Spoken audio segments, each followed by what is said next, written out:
நீ கையிட்டு செய்யும் எல்லா காரியங்களிலும் உன்னை ஆசீர்வதிப்பார். இந்த வார்த்தைக்காக நாம் நன்றி சொல்லலாம். உறவுகளே, எங்கள் அளவுக்கு அதிகமாய் நேசிக்கிற எங்கள் அன்பின் பரலோக பிதாவே, இந்த ஆசீர்வதிக்கப்பட்ட இனிய நாளுக்காக உமக்கு கொடான கோடி நன்றி ஆண்டவரே.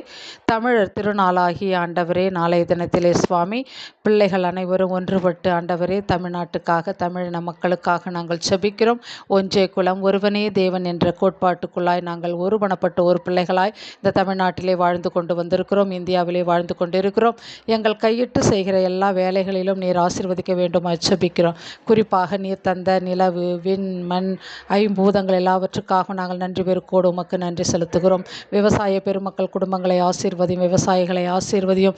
ஆண்டவரே, உலகெங்கும் வாழ்கிற அனைத்து தமிழர்களையும் தமிழர்தம் குடும்பங்களையும் அற வாழ்வுகளையும் நீர் ஆசீர்வதியும் சுவாமி. நெல் அறுவடைகளை ஆசீர்வதியும், வயல் நிலங்களை ஆசீர்வதிக்கிறோம். அப்பா பிதாவே, எல்லாவற்றிலும் எங்களுக்கு ஆசீர்வாதத்தை கொடுப்பதற்காக நன்றி செலுத்துகிறோம். கையிட்டு செய்யும் எல்லா வேலைகளையும் நீர் ஆசீர்வதிங்க. உலகில் இருக்கிற எல்லா தொழிலாளர்களுக்காகவும் ஜெபிக்கிறோம். உம்மை நம்பி இருக்கிற ஒவ்வொரு பிள்ளைகளுக்காகவும் ஜெபிக்கிறோம் சாமி. உன் உழைப்பின் பயனை நீர் உண்பீர், உனக்கு பாக்கியமும் சவிக்கியமும் உண்டாகும் என்று சொன்ன வார்த்தையின்படியா இந்த உலகத்தில் இருக்கிற அனைத்துலக மக்களுக்காகவும் திருச்சபைகளுக்காகவும் கையிட்டு செய்கின்ற எல்லா செயல்களுக்காகவும் வேலைகளுக்காகவும் நன்றி செலுத்துகிறோம் ஆண்டவரே. அப்பா, இந்த மண்ணிலே எங்களை உழைத்து எங்கள் பலனை சாப்பிட நீர் அனுமதித்திருக்கிறதுக்காக நன்றி. தொடர்ந்து காத்துக்கொள்ளும், வழிநடத்தும். இயேசுவின் நாமத்தில் ஜெபிக்கிறோம் நல்ல தகப்பனே, ஆமேன். இனிய பொங்கல் தின நல்வாழ்த்துக்கள் தமிழ் உறவுகளே, அன்பு நெஞ்சங்களே.